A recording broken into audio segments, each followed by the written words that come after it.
So, good morning again sa mga viewers natin dyan, sa mga naghihintay ng update dito sa ating concrete pond.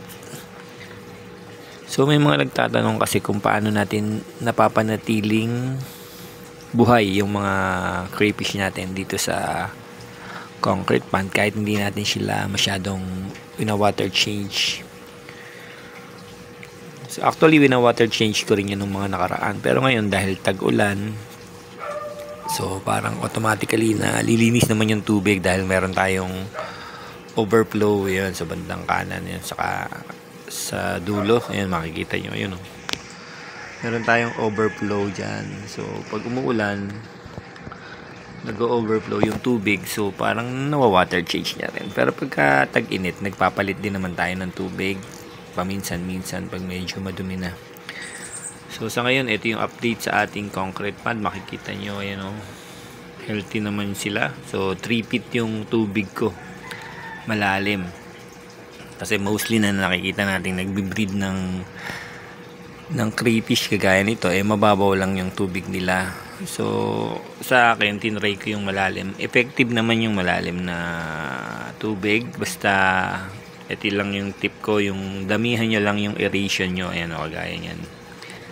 Nilagyan natin ng 6 na aeration, ayan, so para may backup kung sakaling mawala yung aerator, kasi napapansin ko pag mahina yung oxygen sa tubig, mabilis silang manghina din, mabilis din syempre mamatay. So pag magalaw yung tubig, healthy yung environment nila. So ganun lang yung observation natin. So sa ngayon, ayan yung ating mga crayfish. Makikita nyo, may mga maliliit tayo sa gilid. Ayan. Marami na siyang anak. So itong lalim niya, na 3 feet yung lalim ng tubig. Kaya medyo hirap din tayong manghuli pagka may times na kailangan natin silang hulihin. So yan. So now, yan yung update natin sa ating concrete pond. Tapos yung pagpapakain naman, sa ngayon once a day na lang tayo nagpapakain dahil nga nung tumagal tinubuan na ng mga lumot itong ating concrete pond. So hindi na rin siya,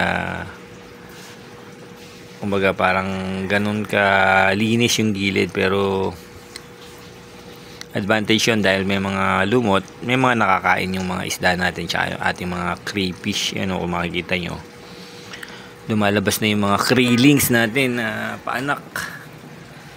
So ayan o, so successful naman. So ginawa na nating colony breeding to, hindi na natin lipat-lipat sa mga tub. So dito na sila dadami. So ayan o, kagaya nyan o, makita nyo yan.